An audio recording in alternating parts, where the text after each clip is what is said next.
money. A lot of people can write and write really good, but you have to remember it has to be in your vernacular. It has to be in your tonality. Very well said. It has to represent you in all aspects of what's there.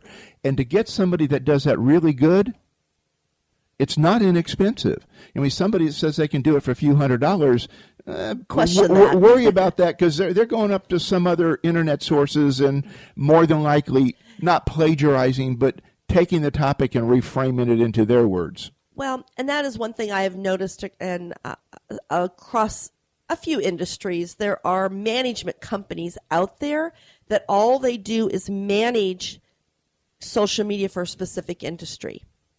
And what I've noticed is all of these businesses have basically the same type of postings coming out. There's no uniqueness. There's no formula, the 50, 30, 20%.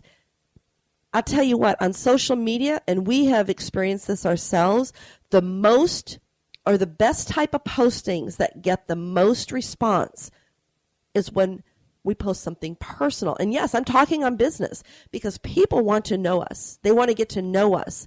And so they want to see what we're up to, like when we're traveling and we're speaking, or like when you took me on the biplane. Hey, that did really good. Yes.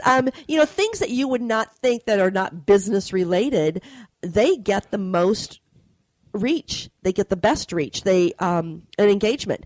And that's something you need to think about, especially when you're doing that 50%. Remember I said that's the most type of posts you need to be posting is 50% of interesting and entertaining posts. Do that by asking questions, using images and videos and personal stuff happening within your business, maybe birthday parties that you do in your office. What does all this allow people to do? It allows them to connect with you. That's the whole thing. I always say connecting is what actually presents the possibilities. It's the communicating that opens up the opportunities. That's getting to know them. That's the process. We got a match here. Yes. So those are just some things to consider. I invite you to, if there's any other, some of these questions and things that we're talking about, if you have any other questions, I want to make sure go to the So Social Radio Show page on Facebook, and it's open for you to write on the timeline, ask other questions. We are there to help, to serve and to help you and provide you the answers. We will address those right there on our timeline, on our So Social Radio Show page. So, because that's what we're all about, is that education. And, when we're talking about postings, I'm also, another, question we're always asked is, how often should I post? I see so many people posting too many times and they're all cluttering up my news feed. What is the recommendation for posting? It varies on what your intention is, but generally speaking, 3 to 5 times a week is what I would say. 5 times is aggressive. That's once a day. 3 times is kind of maintaining your presence. It's not really designed to build any strong brand, but it is keeping you in that top of mind position. Yeah, and once I post, Richard, am I done? I hope not. What do I do? Well, I think you ought to come back every now and then and take a look. People go, well, all I'm getting is a bunch of likes, and that's nothing. What's a like? Well, if you don't do anything with it, not very much. But if you get in there and you look at who likes you and you respond back to them, what a novel idea. Thank you for liking my page. How long does that take you? Copy, paste. On that side of it, you start reaching out to people. You're building initial and better contacts. And that's what it's all about. It is that dirty 4-letter word I mentioned earlier. It's WORK. And if you want it, it's great. Why do all these politicians hire PR firms? They need a consistent message. And they're not the ones to do it because they're in the heat of the battle. They're in the fire. Oh, yes. And we as business people are in that same fire in what we do.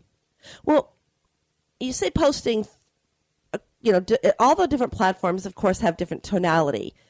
I know that Facebook is more of the social. So even though we're a business, we have to stay in that social realm. That's why we say 50 and 30% is more of the social social type of postings. Twitter, again, it's a fast-moving site, and it is definitely very social. It's a great place, though, to gather information from influencers in your industry and articles that you can then take and share with your tribe, as we call it, or your community, those that are following you across all platforms. LinkedIn is, of course, the largest business communication site, so definitely the tonality there is much different than Facebook. There are some things you could get by with posting on Facebook that you would never even think about on LinkedIn. So you need to keep that business professional tonality. Kind of think of it as a trade show. How do you show up at a trade show? Hey, I'm in my go to work duds. Yes. Okay, I'm dressed up. I got maybe a tie, a suit, whatever on, depending on what the event is. And you have to look at it from that same perspective. Yes, and and across all the social media platforms, they have analytics on the business pages where you can actually see what is happening with your page, what is happening with the postings, what's happening with the engagement. That is key, and I cannot tell you how many people never look at it. They don't even know how. Facebook analytics on the business page is amazing. The information you can derive out of just these analytics. We mentioned earlier, how do I know my ideal client? Well, you can do a whole lot on the business page of figuring out who's there, who's interacting, when they're interacting, how much they're interacting, all these things that are really important for you to make really tactical business decisions. Mm-hmm, mm-hmm. Well, when you look at that and then you decide you're going to schedule some postings, either using your Hootsuite platform or if you're going to schedule them on Facebook, check out those analytics so you can determine what is the best time that your audience is on, because you can look at when they actually started engaging. And that's really critical, because we mentioned that in the Facebook scheduler, the Hootsuite scheduler, whichever one works on that platform for you. That's really critical, because now you can come in at that sweet spot. You can be there when they're there. Now, Richard, we're talking about time management tools using these, say, Hootsuite. Is it okay for me to take the same content and post it across all of my platforms at one time? The same content? I would generally recommend not on that, because what good is it if you're on Facebook and you see it on Twitter and you see a video of it on YouTube and here you're on LinkedIn and you're seeing the same message? You want people to see different messages. So going back to your thing, we sit down and we plan out what we're going to post during the week. Well, that's 5 posts for 2, 3, 4 different channels.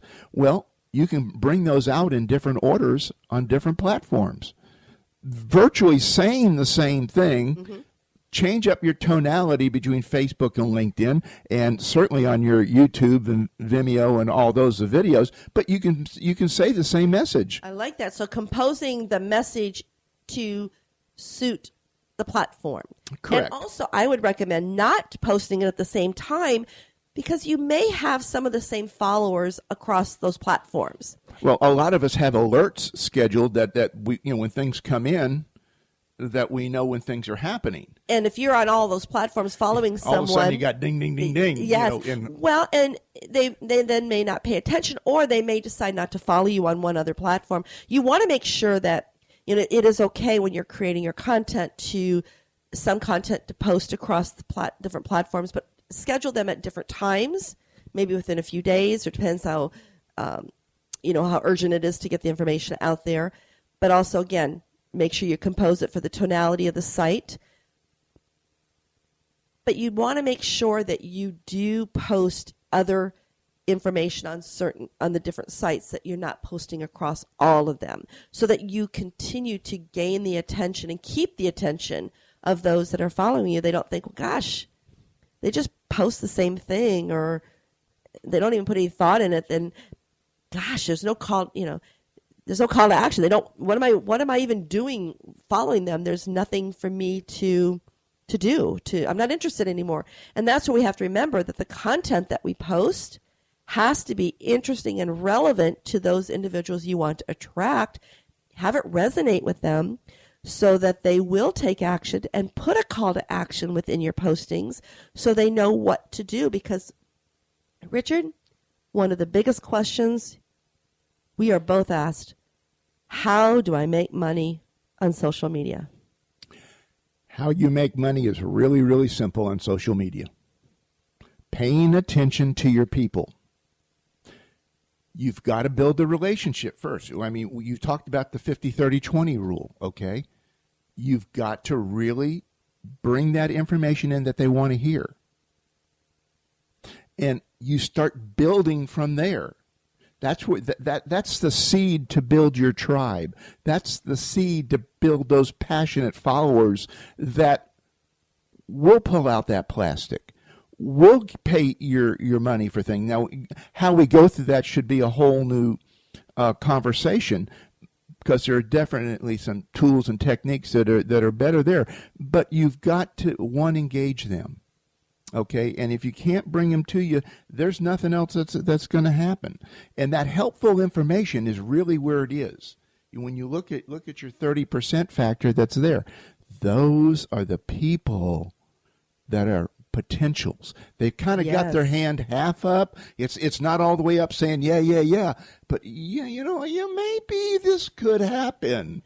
Well, they're the ones that, when you talk about the 30% that are, especially when you put in that 30% of resourceful content out there, people are following you because they respect you. You're an influencer to them. They enjoy the articles that you put out there because it applies to them. And that's another key thing to remember. Because again, everyone asks about content, how to create content, what's the best way to create content, do I have to write my own content? I'm a perfect one to answer that question, because you're the content queen. You can sit down and write it. Oh, okay. Thank you. On that, I tend to, I guess, strategize more. I'm more the analytical one between the two of us. So, I really try to think through my messages and put all those things together where it works, or at least I hope it works anyway. So I tend to spend a lot more time there, but I also try to do it one day a week. Get it done at one time. Sit there, because once you have your first premise, then the next day is just a continuation of the conversation, and a deeper continuation, and a deeper continuation. And so you can keep people moving with you for the week, because they want to see what the next thing is you're going to say. And you can do the same thing on Twitter in a shorter format. Obviously the long form is the blog, but it's just sincerely wanting to connect by helping your audience, giving them insights that only you can give them because you're you. Well, very, very well said, Richard. And you went back to the management part. I think that is the first thing, and it's what I teach my clients when I'm working in a training one-on-one with them. You have to shift your mindset about social media. It's part of your marketing. It's a piece of your marketing. It needs to integrate with everything else you're doing. They have to come together and work together, not against each other. So that's where you have to really determine, again, what your plan is, how you're going to strategize that plan, what your intentions are. I always share with my clients the best thing that they can do, because we always have frequently asked questions from clients, from prospects. We get asked a lot of questions. This is how I accumulated a lot of these. I have books of questions that I'm asked. She does, folks. Because it gives me ideas, and that's what I want to say. Create that idea booklet of questions that are often asked to you. That's the first place you start creating content. It's stuff you already know. You're an expert at it. Own that. You are and can be the influencer for your clients, for those prospective clients that are looking to be served by someone that like you that offers those services to them. So let them know how you can help them. Make sure you